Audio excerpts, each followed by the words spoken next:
I bug you. Come on, it's just a weekend in the woods. It'll be an adventure. Alexa whined. I simply crossed my hands and rolled my eyes. She had to be kidding. How could she think that I would spend the weekend in the woods? A weekend in woods filled with bugs, insects, and who knows what. I love you, but you are taking my love for granted, I pouted. She leaned in closer to me and I could smell her lavender perfume. For a moment, I forgot my train of thought as I caught a whiff of it. She was such a vixen and she knew it. She had entranced me with both her looks and her personality when she had first moved to this town. She was naturally beautiful with glossy dark hair and tan skin that looked like spun gold. Her pouty pink lips had me in a trance from the first time that I saw her.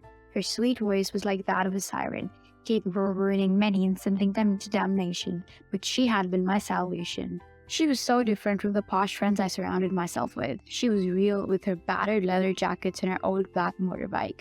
I found myself drawn to her realness. She was blunt, honest, and always stuck with the underdog. She was the opposite of me. Rhea Simons, an heiress to a banking fortune. I was as pristine perfect as they came. I did not hate it at all. I loved being the center of attention. The luxury my status had afforded me was one of the many reasons I nearly fainted when she had suggested that we join her friends for a weekend at the camp. I would do anything for her. She knew that. She was my kryptonite. I could quit smoking for her, she requested. I could travel to the ends of the world for her, but a weekend spent in the company of bugs? That was too much. Come on, it'll be fun, she said, kissing my cheek. Nope, no chance. I stood my ground. Okay, I understand. I guess our 2-year anniversary does not mean anything to you, she said sadly. My heart clenched with guilt. I had somehow forgotten the anniversary of our relationship. That revelation put a spanner in the works. I could not abandon the light of my life on our anniversary. I sighed. I was going to regret this so much. Okay, I guess it'll not be so bad. But if I get bitten by a spider, then it'll be your fault. Understood? I said. She squeezed the living daylights out of me as she screamed with excitement. I smiled into her embrace, basking in her warmth. Even though she had a tendency of riling me up, I loved her to bits. So then, it was official that we would be spending the weekend in the woods. I had not packed yet, so she decided to help me pack. I handed a cute pink dress to her and she looked at it with disdain. What in the world? Have you never gone camping before? She laughed. No. Why? I asked. She looked at the bunch of clothes that were in my hands and burst out laughing. I could not see what was wrong with me wanting to be well dressed at the campsite. Well, what is it that is so funny? I pouted. My love, you're going to a camp. You need comfortable clothes, not high heels and crop tops. You will get down and dirty, so it would be advisable to pack jeans, t-shirts, and any other boots. Your clothes would not survive there. Oh, I have all those, I said as I rummaged in my wardrobe and brought them all out. Okay, some of these will do, and I will borrow you my boots. I already bought the mosquito net and insect repellent, she said. I nearly choked right on the spot. I felt like going to the campsite was going to be the biggest mistake alive. It was a good thing I wrote my will the year I turned 21. Everything that I had was going to my cat princess Sophie. After packing everything we needed, we got into bed and watched Love Island. Alexa called it crap reality TV, but she was so addicted. We binge-watched the British one since we were done with the American one. That show was the best. One could spend hours just immersed in it. We fell asleep in each other's arms sometimes during the night. The next morning, I was woken up by her loud voice in my ear. She sounded like she was speaking through a loudspeaker. Rise and shine, sweetheart. It is time to go camping, she screeched. What in the world? I groaned, pulling the pillow over my head and turning to the other side. No, you do not get to do that. We will be late. Come on, she said, ripping the bedsheet off of the bed. I was then left exposed. The startling cold caused me to jolt up. Are you insane? I shouted. She took one look at me and burst out laughing. Come on, my sweetie. It is time for us to go, she said, dragging me off the bed. She gave me some coffee to drink while she bathed. I was always snappy in the morning if I didn't have any coffee, so when she came over, she always made sure I had a steaming cup of coffee in the morning. After she showered, I went into the shower and had a quick rinse. I was soon out and I went to wear my outfit. I chose black jeans, black boots, and a white t-shirt. They were all designer, of course. She was wearing her black pants that tightly hugged her figure and a black t-shirt. She was curvy and petite and her body was so beautiful that it drove me insane. I walked over to her to give her a small kiss. I gave her soft lips a peck, but she pulled me in closer to her. She smelled so good and her body was soft in my arms. I deepened the kiss, pulling at her bottom lip. She gasped as my tongue exploded her mouth. I ran my hand down her side and felt all her curves. She suddenly squeezed my ass and I gasped. She chuckled and then her tongue was in my mouth, battling for dominance. We were suddenly interrupted by her phone ring. "Who is it?" I asked. "Danny," she said. "I don't know her," I said as she answered the phone call. "Hey girl, how's it going?" she said. "I miss you so much. You owe me a marshmallow or two at the camp. Oh, and we're going to be on our way soon. We promise we won't be late," she said, and then she hung up. "That was Danny, my best friend from where I used to live," she beamed. "Oh, how come I'm only hearing of this now?" I asked, tapping my foot. "No reason, we just lost contact for a while, that is all. I think that the two of you are going to get along so well." She smiled. I smiled back at her faintly. She had brought her luggage with her last night, so we loaded her stuff into the boot of her car, then we were off. Since she was the one who knew where the campsite was, she was the one driving. We drove in silence for a while, listening to music via the Bluetooth speaker. She and I had similar tastes in music, so it was cool with me. We sang along to the catchy ones. Let us just say, neither of us was blessed with the gift of singing. We arrived at the campsite shortly before noon. It was called Sunshine Camp. We parked in a piece of Dutch road where 2 other cars were parked. She brought out her phone so that she could call her friends to let them know that we were here. They arrived soon enough. There were 6 of them. I only knew 4 out of the 6 of them. There was Josh, Peter, Samantha, and Lana, the 2 girls whom I had never set eyes on before. "Ria, this is Jennifer." She pointed at the tall, slim one with dark hair. "This is Danny." She pointed at the bombshell of a woman. She had dark chocolate skin, big brown eyes, and big juicy lips. She also had braids that reached her waist. I was jealous. "It is nice to meet you both," I said, shaking both of their hands. Alexa then hugged the both of them. When she got to Danny, the girl squeezed her to within an inch of her life. "Can't breathe," she squeaked. We all laughed at her. Finally, Danny let her go and we all made our way to the camp. For a while, we walked through a grassy field. After some time, we came to rest at a clear patch in the woods. I frowned. I thought that we were going to have cabins of some sort. We were actually going to sleep on the outside? I felt so mortified that I could not breathe for a few seconds. There were insects, animals, and who knows what in the woods. This was going to be the worst weekend of my life.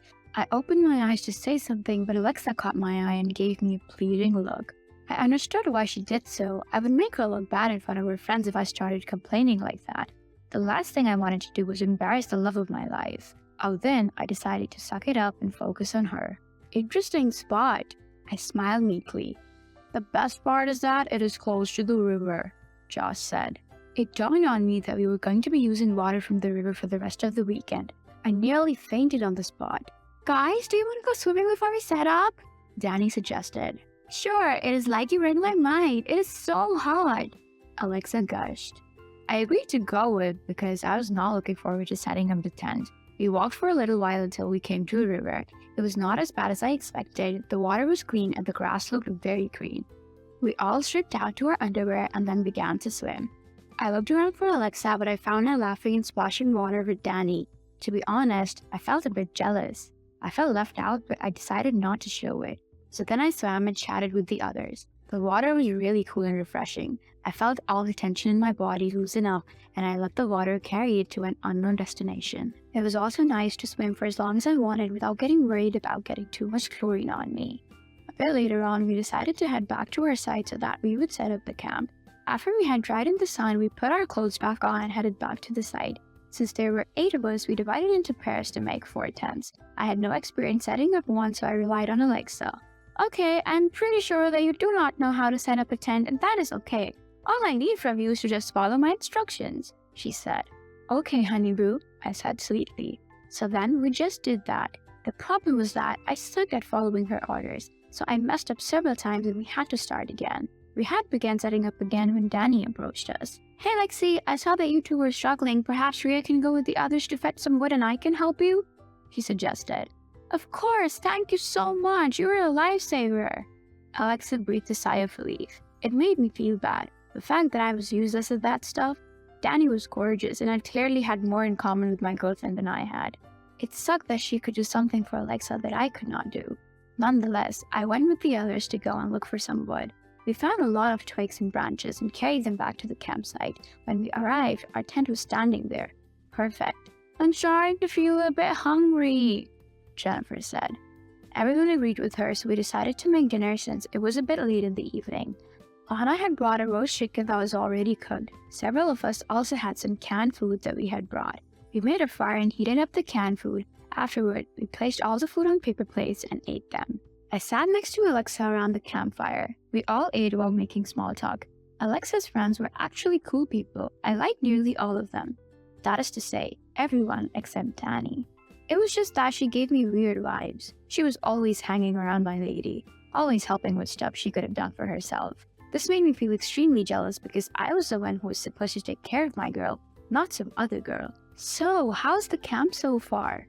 Alexa whispered in my ear. I got chills when I heard her voice. She affected me in that way whenever she talked to me out of the blue. She was just that perfect for me. She challenged me, called me out on my nonsense, and always made sure I was happy. No wonder I was head over heels in love with her. She was pretty much the perfect girlfriend. "I have not seen an insect yet, so it's okay," I said. She smirked at my response. "Good, I am glad that you are enjoying yourself." She kissed me on my cheek.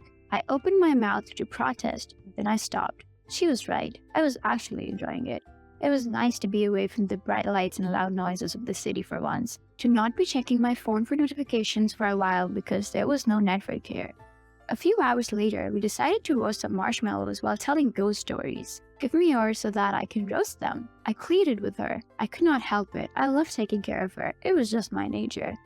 "Are you sure?" she asked me. "Of course I am, babe," I smiled. So then I began roasting them. "I have a story," Jennifer said. We leaned in closer when she said that. I loved ghost stories. 50 years ago, a man was walking home from work. He had a long day and was going to his wife and child. He did not see a big truck coming towards him when he was crossing the road. He nearly escaped, but his feet got run over and he bled out. Legend has it that he stalks the road looking for his feet. When he sees people passing by at that time he was killed, he tears off their feet, she said. I felt chills go down my spine as I digested the dark, gruesome story that she had told us. Suddenly, I smelled something burning. I looked down and I saw that it was my marshmallows. I had forgotten to turn them on their side and they were burning. Danny noticed and she could not resist opening her big mouth. "Oops, looks like someone burned the marshmallows," she chuckled. Alexa looked down at the burnt remnants and I saw a look of disappointment on her face. "It is okay, you can have these ones that I have just made," Danny said, giving them to us. I could not take it anymore. I had to say something. "Why do you keep doing that, swooping in to save Alexa every time I mess up? Why are you trying to steal my girlfriend?" I burst out. Everyone stopped talking and they looked at me. "What are you talking about? I am engaged to Josh," she said. I felt my cheeks turning a darkish shade of red. "Oh my word, I am so sorry. I have no idea what I thought you..." I could not even say it. Everyone chuckled and we carried on eating. Alexa squeezed my hand and leaned into me. "Hey, thank you for coming here with me. I know that it is not your scene, but I have seen that you have been making an effort. I love you," she whispered. My insides became all warm and fuzzy after her words. Turns out that Danny does make the best marshmallows. They were so scrumptious that I had more and more of them. The rest of the weekend went fine. I got to know Danny a bit more and I ended up becoming good friends with her. I could see why she was best friends with Alexa. It was the most adventurous weekend ever. We swam, caught fish, hiked, and played games. Surprisingly, I was sad to leave the campsite when the last day came. "Can we come back here again soon?" I asked Alexa. She burst out laughing. "Would you imagine that? The princess loves camping." I rolled my eyes and pulled her closer to me. "It is not so bad," I admitted. The end. Thanks for watching. Consider subscribing to become a part of our Rainbow Forest and stay wholesome.